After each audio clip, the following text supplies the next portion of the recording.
ونستعينه ونستغفره ونعوذ بالله من شرور أنفسنا ومن سيئات أعمالنا من يهده الله فلا مضل له ومن يضلل فلا هادي له أشهد أن لا وحده لا شريك له وأشهد أن محمدا عبده ورسوله صلى الله عليه وسلم. أما بعد فإن أصدق الحديث كتاب الله وخير الهدي هدي محمد صلى الله عليه ونفخه ونفثه. يا أيها الذين آمنوا اتقوا الله حق تقاته ولا تموتن إلا وأنتم مسلمون. اتقوا ربكم الذي خلقكم من نفس واحدة وخلق منها زوجها وبث منهما رجالا كثيرا ونساء واتقوا الله الذي تساءلون به والأرحام إن الله كان عليكم قولي. اللهم صل على محمد وعلى آل محمد كما صليت على إبراهيم وعلى آل إبراهيم إنك حميد مجيد. اللهم بارك على محمد وعلى آل محمد كما باركت على إبراهيم إنك حميد مجيد. اللہ رب العالمین نے مشکلات اور مصیبتوں میں ایک قاعدہ بیان فرمایا ہے، یسرا ان مع العسر یسرا، یعنی 2 مرتبہ اس آیت کو دہرایا گیا ہے کہ آپ ان لوگوں سے کہہ دیجئے کہ پس تم جان لو کہ ہر مشکل کے ساتھ آسانی ہے، ہر مشکل کے ساتھ آسانی ہے. اور صحابہ کرام کا یہ عقیدہ تھا. اکثر صحابہ یہ کہا کرتے تھے، کہتے تھے کہ دنیا میں کوئی 2 مشکلیں ایسی نہیں ہیں، کوئی 2 مشکلیں ایسی نہیں ہیں جو ایک آسانی پر غلبہ پا لیں. بات سمجھ آ گئی ہے؟ آسان سمجھاتا ہوں. دنیا کی کوئی 2 مشکلات کسی بندے پر ایسی نہیں آتی جو ایک آسانی پر غلبہ پا لیں. یعنی یہ ممکن ہی نہیں ہے کہ آپ پر ایک مشکل آئے اور اس کے بعد آسانی نہ آئے. 2 مشکلیں کبھی اکٹھی نہیں آ سکتی. فَإِنَّ مَعَ الْعُسْرِ يُسْرًا، کیونکہ قرآن کی نص ہے، اللہ کا فرمان ہے. اور پھر ایک بار نہیں، فَإِنَّ مَعَ الْعُسْرِ يُسْرًا إِنَّ مَعَ الْعُسْرِ يُسْرًا. بس آپ یہ جان لیں کہ ہر مشکل کے ساتھ آسانی ہے. یعنی کسی پر ایک مشکل آ جائے تو اس کے بعد آسانی آتی ہے، پھر مشکل آتی ہے. یہ ممکن نہیں ہوتا کہ 2 مشکلیں اس پر غالب آ جائیں. ٹھیک ہے، ایک تو یہ قاعدہ یاد رکھ لیں. تو اس میں 3 باتیں سمجھنے والی ہیں. پہلی بات، جو مشکل آتی ہے اس میں ہمیں مایوس نہیں ہونا، پریشان نہیں ہونا، دل برداشتہ نہیں ہونا، اور یہ یقین رکھنا ہے اللہ کا حکم سمجھ کر، قرآن کی آیت سمجھ کر کہ یہ جو مشکل آئی ہے اس کے بعد آسانی لازمی آئی. یہ ہو ہی نہیں سکتا. اسی طرح دوسری بات یہ سمجھنی چاہیے کہ اس مشکل میں توکل کرنا چاہیے، کیونکہ اس کے بعد اللہ تعالیٰ نے آپ کے لیے خیر رکھی ہے. ہو سکتا ہے اس مشکل میں اللہ تعالیٰ آپ کو جھنجھوڑ کر آپ کی اصلاح کر رہا ہو، آپ کی عاقبت کی اصلاح کر رہا ہو. آپ اس مشکل میں نماز کی طرف آ جائیں، آپ اس پریشانی میں کسی حرام سے بچ جائیں. اور تیسری بات، مشکل جب آتی ہے تو اس میں ہمارے اپنے کرتوتوں کا نتیجہ ہوتا ہے. ظہر الفساد فی البر والبحر بما کسبت ایدی الناس. وہ ہماری اپنی غلطی، خطا، دھوکہ، کہیں ہم نے رشتہ داری کو توڑا، کہیں 2 نمبری کی، کہیں ظلم کیا، کچھ نہ کچھ ہوتا ہے جس کی مشکل ہم پر آ جاتی ہے. ابھی ہمیں خود کیلکولیٹ کرنا چاہیے، سوچنا چاہیے کہ میرے سے کہاں مسٹیک ہو گئی. دیکھو یاد رکھ لیں، کئی دفعہ ہم ظلم کر کے بھول جاتے ہیں لیکن اللہ نہیں بھولتا. اس کی پکڑ کئی دفعہ بہت لیٹ آ جاتی ہے لیکن آ جاتی ہے. تو یہ تین باتیں عبداللہ بن عباس رضی اللہ تعالی عنہ کو رسول اللہ صلی اللہ علیہ وسلم کی یہ وصیت تھی. فرمایا جان لو، مسند احمد کی حدیث ہے یہ، جان لو جس چیز کو ناپسند کرتے ہو تم، کئی دفعہ اس کے کرنے میں بہت ساری خیر ہے. اب دیکھیں نا، نماز، روزہ، صدقہ، نیکی کا کام مشکل ہے. پھر اس میں جو بڑی نیکیاں ہیں اس میں جہاد ہے، مشکل ہے کیونکہ تو جان جانی ہے. اللہ کی راہ میں نکلنا، گھر بار چھوڑنا، ہجرت کرنا، اپنا شہر چھوڑنا، علاقہ، کاروبار، جنم بھومی جہاں پیدا ہوا، سارا کچھ چھوڑنا اللہ کے نبی نے کر کے دکھایا. اب مجھے یہ بتائیں، اس کائنات کا سب سے عظمت والا شہر مکہ ہے نا، مکہ مکرمہ، آپ نے اللہ کے حکم پر ہجرت مکہ سے بھی کی، بیت اللہ کو چھوڑا، یہ ہے قربانی. تو فرمایا جان لو جس چیز کو تم ناپسند کر رہے ہو نا وقتی، اس میں تمہارے لیے خیر ہے. اور ساتھ کیا فرمایا؟ فرمایا صبر کرنے کے ساتھ اللہ کی مدد آتی ہے. صبر کریں گے مشکلوں پر تب جا کر اللہ کی مدد آئے گی. بے شک ہر مشکل کے ساتھ راحت اور آسانی ہے، اور ہر تنگی کے بعد آسانی. ہر مشکل کے ساتھ راحت ہے اور ہر تنگی کے بعد اللہ تعالیٰ آسانی کر دیتا ہے. کہ اللہ کے نبی صلی اللہ علیہ وسلم نے اسی حدیث کو، اسی قرآن کی آیت کو تفسیر کے ساتھ بیان کیا. اور اسی طرح سورہ طلاق ہے نا، سورہ طلاق میں کیونکہ عورت کے طلاق کے سارے ایشوز ڈسکس ہوئے. طلاق ہو جاتی ہے، خامن چھوٹ گیا، اب طلاق کے بعد بچے بھی ہیں، کیا بنے گا، نان و نفقہ کا کیا بنے گا، رہنا کہاں ہے، حالات کیسے گزریں گے. تو اللہ رب العالمین نے وہاں پر فرمایا سیجعل اللہ بعد عسر یسرا، فرمایا ان قریب اللہ تنگی کے بعد تمہارے لیے آسانی پیدا کر دے گا. تنگی آئے گی، مشکل آئے گی، لیکن صبر کرنا ہے، اور پھر اس کے بعد تمہارے لیے اللہ آسانی بھی پیدا کر دے گا. اسی طرح ترمذی میں حدیث ہے، رسول اللہ صلی اللہ علیہ وسلم نے فرمایا جب قیامت کے دن آزمائش زدہ لوگوں کو، جن پر دنیا میں بڑی آزمائشیں آئیں، بڑی مشکلیں آئیں، بڑی مصیبتیں آئیں، وہ کھڑے رہے، ڈٹے رہے، ایمان نہیں چھوڑا، دین نہیں چھوڑا، استقامت کے ساتھ کھڑے رہے. جب ان کو اللہ کے دربار میں قیامت کے دن پیش کیا جائے گا، اور جس طرح اللہ تعالیٰ انہیں انعامات سے نوازے گا، جتنا ان پر رحمتیں اور اللہ کی برکتیں نازل ہوں گی، جتنا ان کو اجر دیا جائے گا. آپ نے فرمایا وہ لوگ جو دنیا میں ریل پیل کے اندر رہے، کھاتے پیتے تبنگر سہولتوں کے اندر رہنے والے لوگ، وہ اس عذاب کو، اس مشکل کو دیکھ کر یہ خواہش کریں گے کہ کاش دنیا میں ہماری کھال کو کینچی کے ساتھ کاٹ کر اتار دیا جاتا. آج جو عذاب ہم جھیلنا پڑ رہا ہے ہمیں دنیا میں عیاشیوں کی وجہ سے. اب کیا تھا؟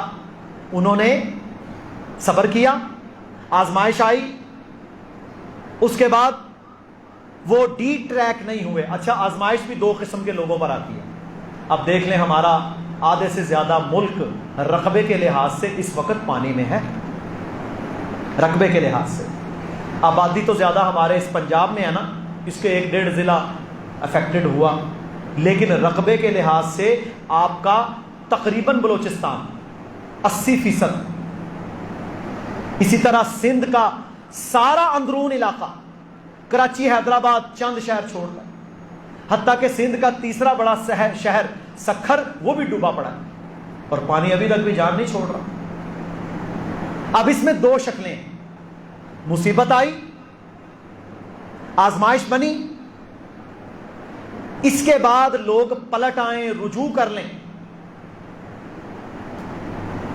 دوسرا، اس کے بعد بھی اس جھٹکے کے بعد بھی وہ اللہ کے سامنے جھکنے کو تیار نہ. اب کل کی خبر ہے بڑی دکھ والی کہ سندھ کے ایک ایم پی اے کے گھر سے، پیپل پارٹی کے ایم پی اے کے گھر سے یو این او کی طرف سے آئے ہوئے 150 خیمے برآمد ہوئے ہیں. لعنت ہے اللہ کی قسم ان پر، پھٹکار ہے. وہ مہنگے ہیں نا، باہر کی چیزیں مہنگی ہوتی ہیں، امپورٹڈ خیمے. تو بیچارے ان کے لیے آئے تھے. اس نے کیا کیا اپنے گھر میں، وہ تو سیشن جج کو شکایت ہوئی، اس نے جناب چھاپا مارا تو 150 خیمہ اس نے، اور پتہ نہیں کتنا یہ لوٹ کر لے گئے. یعنی اتنا عذاب اور آزمائش کے باوجود بھی یہ ظالم باز نہیں آ رہے، کوئی خوف نہیں ہے اللہ کا. اچھا مجھے یہ بتائیں، وہ تو ڈوبا، کیا ان پر اللہ کا عذاب نہیں آ سکتا؟ دیکھیں رسی ہے نا ابھی ڈھیلی، آتے بھی ہیں ان پر عذاب. یقین کریں آپ دنیا میں حرام کھانے والا، ظلم کرنے والا، اس کی موت کبھی دیکھیے گا، آپ کی آنکھیں کھول دے. غریبوں کا مال، یتیموں کا مال جناب وہ کھا رہا ہے. اب یہ کیا ہے، ایسے کرتوت کریں گے تو اللہ کی رحمتیں کہاں سے نازل ہوں گی؟ اور یہ میرے بھائیوں کوئی ایک جماعت پارٹی نہیں ہے، کوئی پارٹی اس سے مبرہ نہیں. جتنے لوگ کام کر رہے ہیں ان سب میں ایسے لوگ موجود ہیں، اور اکثریت ایسے لوگوں کی کہ جن لوگوں کو کیا ہے، میرا محل بنے، میرے لیے آسانیاں پیدا ہوں، باقی جائیں بھاڑ میں. انہوں نے دیکھو اپنے باغ بچانے کے لیے کتنے گاؤں ڈبوئے. تو ہر مشکل کے بعد آسانی ہے، لیکن ڈھٹائی کے ساتھ نافرمانیاں کرنے والوں کو پھر پکڑ بڑی سخت آتی، بہت سخت پکڑ آتی ہے. تو فرمایا وہ لوگ جو دنیا میں آزمائش میں رہے اور صبر کرتے رہے، اللہ کے دین پر قائم رہے، وہ جب جائیں گے نا تو دوسرے کہیں گے جن پر عذاب ہو رہا ہوگا عیاشی کی وجہ سے، کاش دنیا میں ہماری کھالوں کو کینچیوں سے کاٹ دیا جاتا، اس کے بجائے کہ آج جو عذاب ہمیں جھیلنا پڑ رہا ہے. اللہ تعالیٰ نے جب جہاد کو، قتال کو فرض قرار دیا سورہ البقرہ میں، تو اللہ تعالیٰ نے فرمایا کتب علیکم القتال وہو کرہ لکم. اچھا اسلام میں سب سے مشکل عمل کون سا ہے؟ جہاد. اصل ہم جس دور کی پیداوار ہے نا، یہ تقریباً 1918 میں خلافت عثمانی کے بعد کا دور، یہ میرے بھائیوں غلامیوں کا دور ہے، یہ کالونیلزم کا دور ہے. اس میں مغربی ممالک نے مسلمانوں کے ملکوں پر قبضے کر کے ان پر حکومتیں کی، انہیں محکوم بنایا، غلام بنایا. یہ وہ دور ہے. یہ تو آپ کو چھوٹے چھوٹے گروہ، چھوٹی چھوٹی ٹکڑیاں کہیں کفر کے خلاف قتال کرتے نظر آتے ہیں، لیکن آپ نے ایک اندازہ لگایا کہ اس غلامیوں کے دور میں بھی کہیں مسلمانوں نے اگر تھوڑا سا 10% بھی صحیح معنی میں جہاد کیا ہے تو وہاں اللہ نے نصرت ضرور دی ہے، جس کی زندہ مثال امریکہ اور اس کے حواریوں کا افغانستان سے بھاگنا، جس کی زندہ مثال 1992 کے اندر سوویت یونین جیسی لادین طاقت کا بکھر کر 14 اسلامی ملکوں کا بننا ہے. وہ تو میرے بھائیوں بات تھی، ایک عمل ہم نے کیا، لیکن اس کے بعد ہم عمل پر، اسلام پر، عقائد پر ڈٹ نہ سکے، پھر ہم ان کی غلامیوں میں چلے گئے.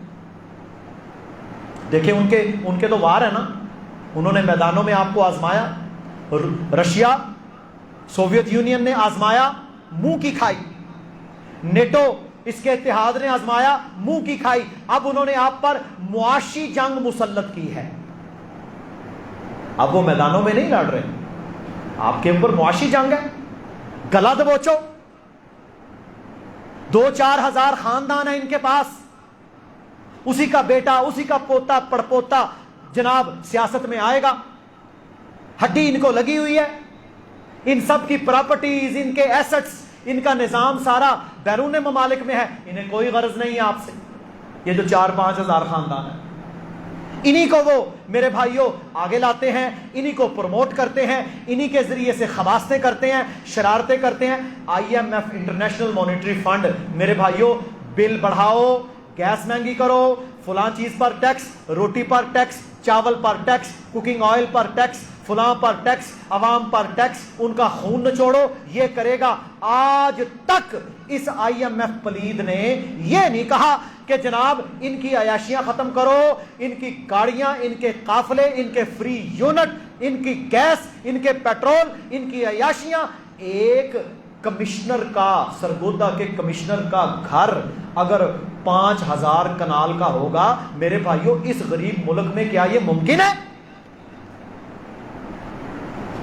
اگر حضرت عمر بن عبدالعزیز خلیفۃ المسلمین ہونے کے باوجود وہ اپنے ذاتی گھر میں 2 کمرے کے گھر میں شفٹ ہوتے ہیں، محل سارے کا سارا میرے بھائیوں وہ بیت المال میں جمع کروا دیتے ہیں، ہمارا ایک کمشنر 5000 کنال کے گھر میں رہ رہا ہے، تو وائس رائے ہے،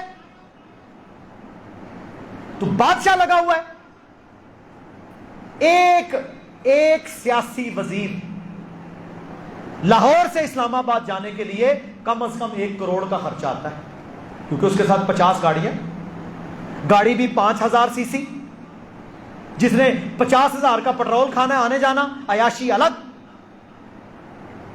ابھی ہمارا سپیکر پہلے یہ یہاں وزیر اعظم بھی رہا ہے، یہ گجر خان والا راجہ پرویز، یہ اپنے بیوی بچوں کو لے کر کینیڈا میں سپیکر کے طور پر کتنے لاکھوں لگا کے آیا، $16 لاکھ ہیں؟ غریب ملک، کھانے کو کچھ نہیں ہے۔ آئی ایم ایف کبھی یہ نہیں کہے گا ان پر پابندی لگاؤ، ان سب کو جھونپڑیوں میں ڈالو، اپنے باپ کے گھر میں جائیں۔ بات کرنے کا مقصد یہ ہے کہ میرے بھائیوں مشکل کے بعد آسانی تو آئے گی، لیکن اس قسم کے بدقماش لوگ، اور یہ حدیث کے اندر سارا آ چکا ہے، پریشان ہونے کی ضرورت نہیں ہے۔ اللہ کے نبی نے ایک بات رب کی وحی سے ہمیں بیان کر دی ہے، ہم سمجھنے سے قاصر۔ کیا فرمایا؟ فرمایا میری امت کے لوگوں یہ بات یاد رکھنا، صحیح مسلم میں حدیث ہے کہ میرے بعد ایسے حکمران پیدا ہوں گے جن کے چہرے انسانوں کے ہوں گے، ان کے دل شیطان کے ہوں گے۔ ان کے دل کون سے ہوں گے؟ شیطان کے۔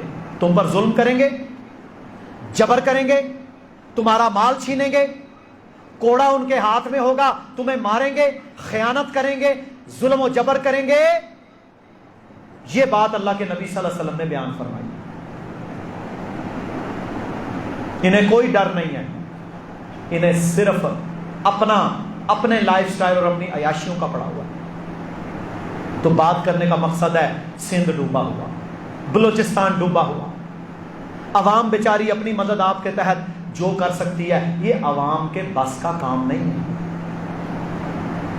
کوئی کہتا ہے میں کپڑے بیچ دوں گا، کوئی کہتا ہے میں یہ بیچ دوں گا، کوئی کہتا ہے میں وہ کر دوں گا۔ میں نا کل ایک انگلش میگزین کا ایک اداریہ پڑھ رہا تھا، اس نے پتہ کیا لکھا ہے؟ وہ کہتا ہے پاکستان کے 500 گھرانے، کتنے؟ 500 سیاستدان اگر یہ اپنی دولت کا آدھا حصہ 50% پاکستان کو دے دیں آج، اچھا وہ 50% دے کر بھی انہوں نے کھرب پتی رہنا، اگر یہ اپنی دولت کا 50% پاکستان کو دے دیں، پاکستان کا سارا قرضہ اتر جائے۔ نہیں دیتے۔ یہ زرداری، یہ نماز، یہ جناب شاہ محمود قریشی، یہ فیصل صالح حیات، آپ ان کی عیاشیاں دیکھیں، 5-5 ہزار کے نوٹوں میں ان کے درباروں کے اندر ان کے مرید انہیں تولتے ہیں، آپ تو ان کے 5 ٹائم نمازی ہونے کی گارنٹی نہیں دے سکتے۔ یہ ہیں وہ لوگ لیشتروا بآیاتی ثمنا قلیلا، جنہوں نے تھوڑے مول کے عوض اللہ کی آیتوں کو بیچا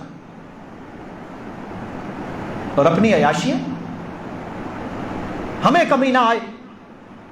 تو میرے محترم بھائیوں، وجہ یہ ہے کہ یہ ظلم اور جبر کا سلسلہ اس وقت تک جاری رہے گا جب تک آپ کو اور ہمیں شعور نہیں آئے گا، جب تک ہم سوچیں گے نہیں، جب تک ہم برادری ازم، اور اپنے اس دائرے سے باہر نہیں آئیں گے، ہم اسلام کے ساتھ مخلص نہیں ہوں گے، اور ہم اللہ کے دین کی وجہ سے کسی کو چوز نہیں کریں گے، اس وقت تک کچھ نہیں ہونے والا۔ سجدے کرتے ہیں ان کو، سجدے، وہاں لوگوں کو پانی نہیں مل رہا۔ ان کا ایک ایم پی اے سندھ کا وڈیرا، وہ منرل واٹر کی بوتل سے اپنا جوتا دھو رہا تھا۔ ہے نا شیطان، لوگوں کو پانی نہیں مل رہا۔ دنیا باہر سے آ کر، انگریز جو ان کی این جی اوز آئی ہیں وہ رو رہے ہیں کہ یار ہم نے آج تک ایسا ڈیزاسٹر نہیں دیکھا، ہم نے آج تک ایسی مشکل نہیں دیکھی، ہم نے آج تک ایسے حالات نہیں دیکھے کہ لوگ 20 دن سے بھوکے پانی کے اندر موجود ہیں، پیاسے، کیونکہ وہ پانی تو زہر، پانی کے اندر پیاسے۔ اور میرے بھائیوں صحیح بات بتاؤں، اس وقت سب سے زیادہ متاثر سندھ کا ضلع دادو ہے، دادو، اور پورا ضلع اس وقت 95% پانی کے اندر ہے، 15 فٹ 20 فٹ 10 فٹ گھروں، ایک بلڈنگ پوری، اوپر والا حصہ نظر آتا ہے مکمل تہوتیر۔ یہ 50 سال بھی آپ کا ملک بن نہیں سکے گا، لیکن وجہ یہ ہے کہ ہم نے سمجھا نہیں کہ ہم کس ڈگر پر چل رہے ہیں۔ اللہ آزما رہا ہے، بار بار آزما رہا ہے، لیکن ہم لوگ اگر نہیں سمجھیں گے تو پھر میرے محترم بھائیوں اس کا انجام کیا ہونا ہے۔ اللہ تعالی ہمیں محفوظ فرمائے، اور اللہ رب العالمین ہمیں آج بھی توبہ کرنے کی، بالمجموع قوم اور بالخصوص جو نام نہاد لیڈر ہیں، ہمیں توبہ کرنے کی توفیق عطا فرمائے۔ تو اللہ تعالیٰ نے جب قتال فرض کیا نا تو کیا فرمایا؟ فرمایا کتب علیکم القتال وہو کرہ لکم، تم پر اللہ کی راہ میں لڑنا فرض قرار دیا گیا ہے، پر تمہیں اچھا نہیں لگتا، تمہیں یہ پسند نہیں ہے۔ او بھائی کس کو پسند ہے گھر سے نکلنا، قربانی دینا، خون بہانا، کون پسند کرتا ہے؟ فرمایا وَعَسَىٰ أَن تَكْرَهُوا شَيْءً وَعَسَىٰ أَن تَكْرَهُوا شَيْئًا وَهُوَ خَيْرٌ لَكُمْ، بہت ساری ایسی چیزیں ہیں جنہیں تم ناپسند کرتے ہو لیکن وہ تمہارے لیے بہتر ہوتی ہیں۔ وَعَسَىٰ أَن تُحِبُّوا شَيْئًا وَهُوَ شَرٌّ لَكُمْ، اور بہت ساری چیزیں ایسی ہیں جو تمہیں محبوب ہیں لیکن وہ تمہارے لیے بری ہوتی ہیں۔ وَاللَّهُ يَعْلَمُ، اللہ کہتا ہے میں جانتا ہوں، وَأَنْتُمْ لَا تَعْلَمُونَ، اور تم لوگ نہیں جانتے۔ یہاں بھی اللہ تعالیٰ نے کیا فرمایا کہ یہ لازم نہیں کہ جو چیز تمہیں اچھی لگے وہ تمہارے لیے بہتر ہو۔ اب دیکھ لیں نبیوں پر مشکلیں آئیں، آپ تاریخ کا جائزہ لیں، سب سے زیادہ مشکلات کا شکار کون ہوئے؟ نبی۔ یہ آج میں نا سیلاب، عذاب، مصیبت، مشکل کا حل بیان کرنے لگا ہوں۔ نبیوں پر سب سے زیادہ مشکلات ہیں۔ نوح علیہ السلام 950 سال تبلیغ، 1300-1400 سال عمر، ظالم قوم، 70 بندے مسلمان ہوئے، قتل کرنے کو دوڑتے ہیں۔ اتنا زچ کیا، اتنا تنگ کیا اپنے نبی کو کہ نوح علیہ السلام پکار اٹھے، قال رب انی دعوت قومی لیلا ونہارا، یا اللہ میں نے انہیں دن رات دعوت دی، یہ نہیں مانتے۔ فلم یزدہم دعائی الا فرارا، یا اللہ میں جوں ان کو تبلیغ کرتا یہ اور بھاگتے، فرار ہو جاتے۔ وانی کلما دعوتہم، یا اللہ میں نے ان کو کٹھے بھی دعوت دی، اکیلے بھی دعوت دی، پر یہ لوگ میری بات نہیں مانتے۔ پھر اللہ کا عذاب آیا، اللہ نے جودی کا علاقہ سارا میرے بھائیوں پانی میں ڈبو دیا۔ مفسرین لکھتے ہیں کہ پہاڑ کی چوٹی سے 15 فٹ اوپر پانی تھا، پہاڑ کی چوٹی سے 15 فٹ اوپر پانی۔ کنعان سگا بیٹا نبی کے سامنے ڈوب گیا، لیکن نبی اسے بچا نہیں سکے علیہ الصلوۃ والسلام، لیکن دین پر قائم رہے۔ کشتی بنائی، سب کو بٹھایا، وہ سارا ماجرا۔ ایوب علیہ السلام تونگر گھرانہ، بیوی، بچے، کھیت کھلیان، دنیا کے اموال، کھانا پینا، جواہرات، سونا، سب کچھ موجود تھا۔ میرے بھائیوں آزمائش آئی، بیماری آئی۔ آپ نے کئی لوگوں کو دیکھا، میں نے دیکھا ہے، بڑا تونگر آدمی 20 سال کے بعد بیماری کی وجہ سے گھر سے نکل گیا۔ ہمارے پاس آج لوگ آتے ہیں، کسی نے، ایک بندے نے فروٹ کی ریڑھی لگا رکھی، کہتا ہے میری ذاتی دکانیں تھی منڈی بہودین کے اندر، میری کروڑوں کی پراپرٹی تھی، بس معاملات خراب ہوئے، جو بھی مسئلہ بنا، آج میں فروٹ کی ریڑھی لگانے پر آ گیا، کچھ نہیں بچا میرے پاس۔ یہ ہو جاتا ہے۔ تو ایوب علیہ الصلوۃ والسلام پر آزمائش آئی، بیماری آ گئی، سارے معاملات تہو تیر، جانور ہلاک۔ اب اللہ کے نبی ہیں، آزمائش تھی، صبر کے ساتھ اللہ کی اطاعت میں ڈٹے رہے، اللہ سے دعا کی، یا اللہ میرے بس کا کام نہیں ہے، وَأَنْتَ أَرْحَمُ الرَّاحِمِينَ، تو رحمت کرنے والا ہے، یا اللہ مجھے معاف کر دے، میرے اوپر رحمت فرما، مجھے شفا عطا فرما۔ اللہ تعالیٰ نے خاص وقت تک آزمایا، پھر اللہ نے اپنے نبی ایوب علیہ السلام کو شفا عطا کر دی۔ یونس علیہ السلام، اچھا یہ وہ لوگ ہیں جو سب سے بہترین لوگ، سب سے افضل، سب سے اعلیٰ، سب سے ارفع، انسانوں میں، مخلوق میں سب سے بہترین اللہ کے بندے جو نبی ہیں، ان سے بہتر تو ہو ہی کوئی نہیں سکتا، سب سے بہترین لوگ، لیکن ان کے اوپر آزمائش آئی۔ لیکن انہوں نے آزمائش میں، میرے بھائیوں سارے نبیوں کو دیکھے نا، ایک کام نہیں کیا، وہ ڈی ٹریک نہیں ہوئے، وہ ڈی ٹریک نہیں ہوئے۔ مشکل آ گئی، آپ کے پاس جناب بینک والا آئے گا، اور چودھری صاحب چھڈو جی، تہاڈا شیلر ہونا چاہیے، اے 2 کروڑ روپیہ پکڑو، لائیں ذرا ڈاکومنٹ اپنی زمینوں کے، لائیں ذرا سونا، لائیں رجسٹری، یہ 5 کروڑ، یہ 10 کروڑ۔ آپ نے دیکھا ہے آج سے 20 سال پہلے کوئی 1-2 بینک ہوگا، ابھی تو اتنے کاروبار نہیں جتنے بینک کھل چکے ہیں، سارا سودی کاروبار، ساری وحشت اور ساری لعنت ہے۔ یہ بھی میرے بھائیوں اللہ کے غضب کا شکار، سود۔ اب کیا ہوگا؟ وہ جناب ڈی ٹریک ہو جائے گا، کیونکہ مشکل آ رہی ہے آج کل، کوئی پریشانی آ گئی، تھوڑا بہت مسئلہ بن گیا، تو اب کیا ہے؟ سود جب اس نے لے لیا، اب وہ ڈی ٹریک ہو گیا، اب کیا ہوگا؟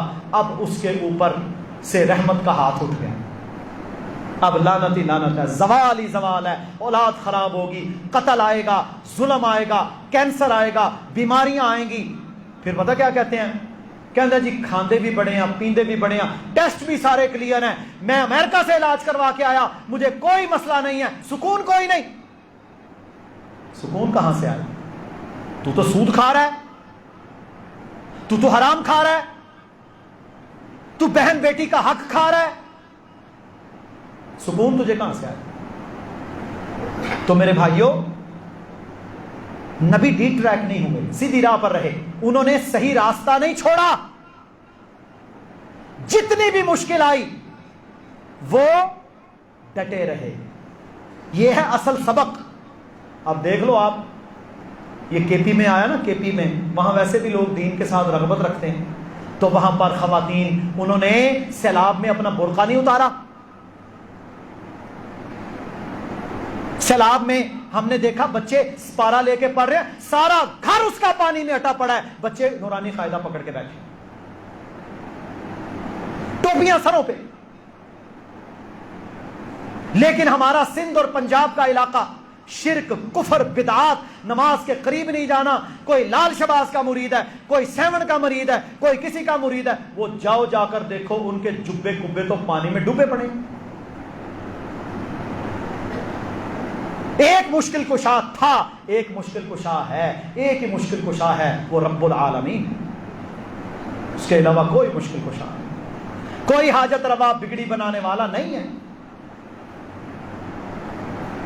باز نہیں آتے کہ نماز کی طرف پلٹ آئے،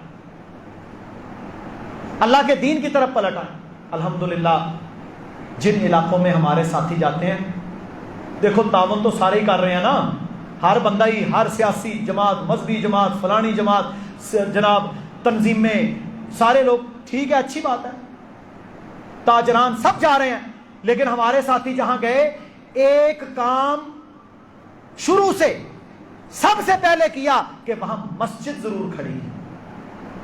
جب حالات ریہیبلیٹیشن کا وقت آتا ہے تو وہاں پر مسجد مرکز، اچھا مسجد ہوگی تو توحید کی دعوت جائے گی۔ نماز کا طریقہ، میرے بھائیوں، جب 2010 کا سیلاب آیا نا، اس وقت میری سسٹر ان لا، وہ عالمہ تھی گجرانوالا سے، وہ جماعت کی طرف سے سندھ انہیں بھیجا گیا، کچھ عرصہ وہ رہ کے آئے خواتین کی تربیت کے لیے۔ وہ بیان کرتی ہے کہ ہم نے دیکھا وہاں عورتوں کو سوائے اپنے نام کے کلمہ عربی میں پڑھنا بھی نہیں آتا ہے مسلمان۔ نام عائشہ ہی ہے، فاطمہ ہے، جو مسلمانوں کے نام ہیں، کلمہ عربی میں بھی پڑھنا نہیں آتا، نہ طہارت، نہ پاکیزگی، نہ غسل، نہ طریقہ، نہ نماز، کچھ پتہ نہیں ہے انہیں۔ تو پھر انہوں نے ان عورتوں کو سب کچھ سکھایا، طہارت سکھائی، پاکیزگی، وضو کیسے کرنا ہے، غسل کیسے کرنا ہے، نماز کیسے پڑھنی ہے، بچوں کی طہارت کا کیا نظام ہے، کلمہ سکھایا، ان کی زبان کے اندر ٹرانسلیشن کر کر کے بتایا اللہ کے بارے میں کیا عقیدہ ہے۔ میرے بھائیوں، اس قدر جہالت ہے۔ تو الحمدللہ جہاں ہمارے ساتھی گئے، کم از کم وہاں پر قرآن و سنت کا ایک ادارہ بنا۔ جب وہ سیلاب آیا نا تو مرید کے جانے کا اتفاق ہوا، وہاں پر میں نے دیکھا کہ کچھ الگ سی شکلوں والے 200-300 کے قریب لڑکے ہوں گے، سیاہ رنگ، جس طرح ہمارے سندھی یا جنوبی پنجاب کے لوگوں کے ہوتے ہیں۔ تو وہ لڑکے جناب ادھر گھوم رہے ہیں۔ میں نے پوچھا وہ جو ذمہ داران تھے ابو دانیال بھائی، میں نے کہا جی یہ کون ہیں؟ کہتے ہیں یہ وہ بچے ہیں جو ہم نے سندھ کے اندر یا جو سیلاب زدگان تھے ان کو ہم نے جو تعاون کیا، یہ ان کے بچے ہیں جن کو عالم بنانے کے لیے ہم مرید کے میں لے کے آئے۔ اب وہ جب 7-8 سال قرآن و سنت پڑھ کے جائے گا، کچھ نہ کچھ تو میرے بھائیوں جا کر وہاں وہ اللہ کے دین کا کام کرے گا کہ نہیں؟ تو ہمیں ساتھ ساتھ یہ دعوت کھڑی کرنی ہے تاکہ مدد بھی ہو، ساتھ ان کی آخرت بھی سنورے، شرک پر نہ مر جائیں، کفر پر نہ مر جائیں، مسلمان ہونے کے باوجود ساری زندگی بے طہارتے ہی نہ مر جائیں۔ تو یہ کام الحمدللہ، اور حافظ صاحب کا یہ اکثر حکم ہوتا ہے کہ بھائی سب سے پہلے مسجد، جہاں جانا ہے چاہے بانس گاڑ کر سب سے پہلے اللہ کا گھر بناؤ، انہیں لے کے آؤ ادھر۔ او ویلے تم کھانا بھی کھلا رہے ہو، انہیں کم از کم اللہ کا تعارف تو کروا دو۔ تو میرے بھائیوں یہ بڑا کام ہے، اللہ کی قسم یہ بڑی دعوت ہے۔ ہم جناب یہاں پھر رہے ہیں وہاں پھر رہے ہیں، سب سے بڑی دعوت ہے کہ ان مسلمانوں کو مسلمان کر دو، ان مسلمانوں کو مسلمان کر لو۔ تو میرے بھائیوں یونس علیہ السلام پر مشکل آئی، ڈٹے کھڑے رہے، انہوں نے سمندر میں ڈال دیا، 3 دفعہ قرآن ڈالا، قرآن ان کے خلاف تقدیر میں لکھا تھا، قرآن ڈال دیا، سمندر میں پھینکا، اللہ نے مچھلی کو حکم دیا، مچھلی کے پیٹ میں۔ صرف وجہ کیا بنی تھی؟ آزمائش۔ اللہ نے کہا تھا میرے نبی یونس آپ نے یہ علاقہ نہیں چھوڑنا، لیکن انہوں نے اتنا تنگ کیا، انہوں نے اجتہاد کیا، علاقہ چھوڑ دیا، آزمائش آ گئی۔ اب جب آزمائش آئی تو نبی کا کردار کیا ہوتا ہے؟ جب مچھلی کے پیٹ میں گئے، رب العالمین نے قرآن میں تفصیل کے ساتھ یہ واقعہ ذکر کیا، فرمایا فنادا فی الظلمات، ظلمت اندھیرا، ظلمات اندھیرے، جمع کا صیغہ ہے، فنادا فی الظلمات، میرے نبی مچھلی کے پیٹ میں پکارے، اندھیروں کے اندر، پانی کا اندھیرا، مچھلی کے پیٹ کا اندھیرا، رات کا اندھیرا۔ مچھلی کے پیٹ میں یونس علیہ السلام پکارے، کیا کہا؟ اللہ الہ الا انت سبحانک لا الہ الا انت، یا اللہ تیرے علاوہ کوئی معبود نہیں، سبحانک تو پاک ہے، تو پاک ہے یا اللہ، انی کنت من الظالمین، ہم ہیں اپنے اوپر ظلم کرنے والے۔ سبحان، کیا عاجزی ہے اللہ کی قسم، کیا عاجزی ہے۔ فنادا فی الظلمات، اللہ الہ الا انت سبحانک انی کنت من الظالمین. یا اللہ ہم اپنی جانوں پر ظلم کرتے ہیں، تو وحدہ لا شریک، تو معبود ہے، تیرے علاوہ کوئی عبادت کے لائق نہیں، یا اللہ تو پاک. جب نبی یونس علیہ السلام نے میرے بھائیوں یہ پکارا، اکثر مفسرین لکھتے ہیں 40 دن سے بھی زائد، اتنے دن مچھلی کے پیٹ میں رب کا امر تھا زندہ رہے، ایک لمحہ بھی ان آیات، اس آیت کو پڑھنے کے علاوہ نہیں گزارا، ایک لمحہ بھی. پھر اللہ نے توبہ قبول کی اور مچھلی کو حکم دیا. مچھلی کی کیا مجال ہے، ویل مچھلی کی کیا مجال ہے رب کا حکم ٹالے، لمحے میں اس نے باہر پھینک دیا. اور آگے پھر اللہ نے جتلایا، فرمایا اگر میرا نبی یونس علیہ السلام مچھلی کے پیٹ میں میری تسبیح بیان نہ کرتا، اگر میرے یونس مچھلی کے پیٹ میں میری تسبیح بیان نہ کرتا، لَلَبِثَ فِي بَطْنِهِ إِلَى يَوْمِ يُبْعَثُونَ، تو قیامت کی دیواروں تک میرا نبی مچھلی کے پیٹ میں رہتا. مشکل کشا کون؟ اللہ. نبی کا مشکل کشا کون؟ اللہ. یہ ہے عقیدہ. ہمارے ہاں تو میرے بھائی جتھے ہرا جھنڈا لگا ویکھیا اوتھے سجدہ. اور جب نبی کی مشکل کشائی بھی صرف میرا رب کرتا ہے، ہم کون ہیں؟ اپنے اللہ کا تعارف، اپنے اللہ کی پہچان مانگو. واللہ اس بنیاد پر جنت ہے. یہی ہے اصل بیس اسلام کے عقیدے کی، اور ہزاروں نبیوں کی یہی دعوت ہے. اللہ اکبر کبیرہ. اسی طرح دیکھ لیں اللہ کے نبی صلی اللہ علیہ وسلم جناب محمد کریم صلی اللہ علیہ وسلم کتنی مشکلات آئیں. شہر چھوڑنا پڑا، مکہ چھوڑنا پڑا، اپنا گھر، اپنا علاقہ، دنیا کا بہترین شہر بیت اللہ، اس کو چھوڑنا پڑا. میرے بھائیوں جب نکلے سیدنا ابو بکر ساتھ ہیں، غار ثور میں پناہ لی. میں جب غار ثور میں ہم گئے نا تو یقین کریں ابھی بھی جو اس کا گراؤنڈ لیول ہے نا، جہاں پر سڑک ہے ساتھ، وہاں سے چڑھنے کے لیے 3-4 گھنٹے لگتے ہیں ابھی بھی، اتنی اونچائی پر. پھر جا کر وہ غار ہے چھوٹا سا. تو میرے بھائیوں جب اس کے اندر ہے، اب کیا ہے، مکے کے مشرک تلاش کرتے ہوئے گھوڑے ان کے پاس، وہ جناب باہر پہنچائے، حتیٰ کہ رسول اللہ صلی اللہ علیہ وسلم اور حضرت ابو بکر ان کے پاؤں دیکھ رہے ہیں. حضرت ابو بکر پریشان ہوئے. ان کو حضرت ابو بکر بعد میں بیان کرتے ہیں، کہتے ہیں اللہ کی قسم مجھے اپنی پریشانی نہیں تھی، مجھے تو اللہ کے نبی کی پریشانی تھی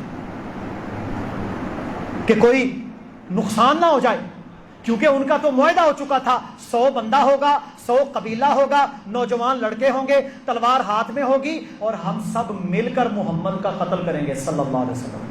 نعوذ باللہ. لیکن اللہ کا امر غالب ہونا تھا، اللہ کا امر غالب ہونا تھا. جس اللہ نے حکم دیا تھا اس نے بچایا. لیکن توکل کی معراج دیکھیں. حضرت ابو بکر نے کہا یا رسول اللہ صلی اللہ علیہ وسلم آپ دیکھ لیں یہ سامنے آ گئے، اب پتہ نہیں کیا بنے گا. تو اللہ تعالیٰ نے نا ان دونوں کی کنورسیشن جو آپس میں گفتگو ہوئی، اذ یقول لصاحبہ، حضرت محمد رسول اللہ صلی اللہ علیہ وسلم نے اپنے ساتھی سے کہا، اذ یقول لصاحبہ لا تحزن، ابو بکر فکر نہ کر، ان اللہ معنا، اللہ ہمارے ساتھ ہے، لا تحزن ان اللہ معنا، ابو بکر آپ فکر نہ کریں، اللہ ہمارے ساتھ ہے، یہ ہمارا بال بھی بیکا نہیں کر سکیں گے. اللہ کے نبی نے کس کو پکارا؟ اللہ کو.